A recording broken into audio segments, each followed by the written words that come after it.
Assalamualaikum warahmatullahi wabarakatuh. Perkenalkan, nama saya Sela Putri Larasati, NIM 2021121003 dari kelas akuntansi 2C Universitas Muria Kudus. Di sini saya akan membuat video presentasi mengenai ujian tengah semester mata kuliah Sistem Informasi Manajemen. Yang terhormat dosen pengampu Bu Zamrud Mirahdelina, SEMSI, dengan materi kebocoran data BPJS Kesehatan di Indonesia. Salah satu permasalahan isu sosial dan etika dalam sistem informasi yang saya temukan yaitu kasus kebocoran data BPJS Kesehatan di Indonesia. Kasus kebocoran data pribadi untuk kesekian kalinya semakin menunjukkan urgensi penetapan rancangan undang-undang perlindungan data pribadi. Peretasan data bisa dialami tak hanya oleh masyarakat, namun juga instansi pemerintah maupun swasta. Apalagi tren kebocoran data selama 3 tahun berakhir cukup mengkhawatirkan. Data sekitar 279 juta warga Indonesia, termasuk mereka yang sudah meninggal dunia, diduga juga diretas dan dijual di forum daring. Data itu diduga berasal dari Badan Penyelenggara Layanan Kesehatan, yaitu BPJS Kesehatan. Akan tetapi, Kementerian Kominfo sudah melakukan pemanggilan terhadap Direksi BPJS Kesehatan sebagai pengelola data pribadi yang diduga bocor. Kementerian Kominfo memanggil Direksi BPJS Kesehatan untuk proses investigasi secara lebih mendalam. Masuk dalam dimensi moral apakah kasus tersebut?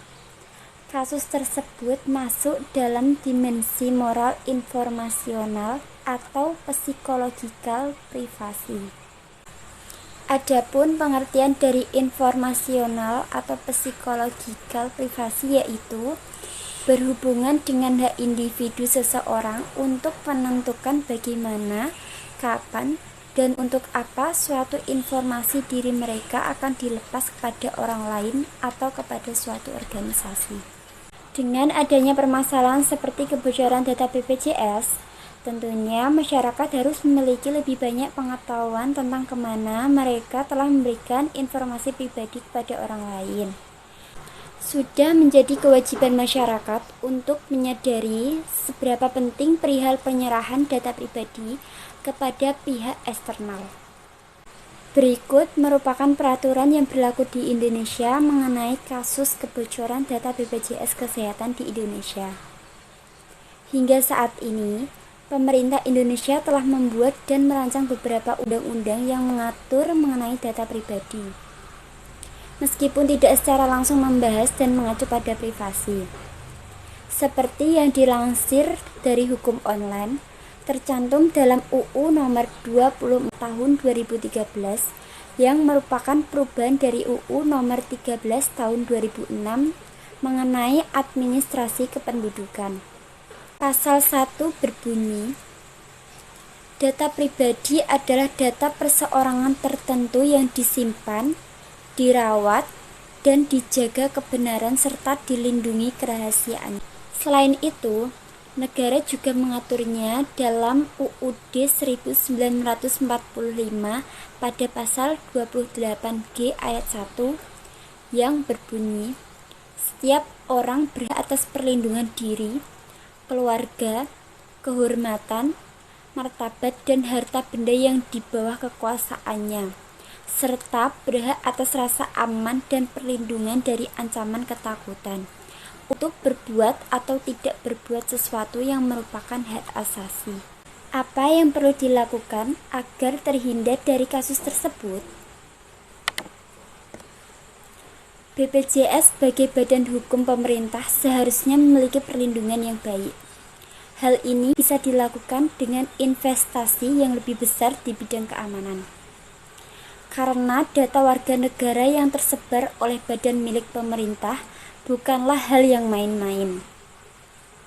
Ribuan bahkan jutaan data tersebut berisi informasi sensitif yang bisa saja digunakan untuk merugikan pemilik data. Kementerian Kominfo meminta agar seluruh penyedia platform digital dan mengelola data pribadi untuk semakin meningkatkan upaya menjaga keamanan data pribadi yang dikelola. Kementerian Kominfo juga mengajak seluruh masyarakat untuk semakin berhati-hati dan waspada dalam melindungi data pribadinya, dengan tidak membagikan data pribadi kepada pihak yang tidak berkepentingan, serta memastikan syarat dan ketentuan layanan yang digunakan. Selain itu, secara berkala, kita harus memperbarui password pada akun-akun elektronik yang dimiliki, dan juga memastikan sistem keamanan perangkat yang digunakan selalu up-to-date. Cukup sekian presentasi dari saya mengenai kasus kebocoran data BPJS Kesehatan di Indonesia. Saya mohon maaf yang sebesar-besarnya jika ada perkataan yang kurang berkenan. Terima kasih. Wassalamualaikum warahmatullahi wabarakatuh.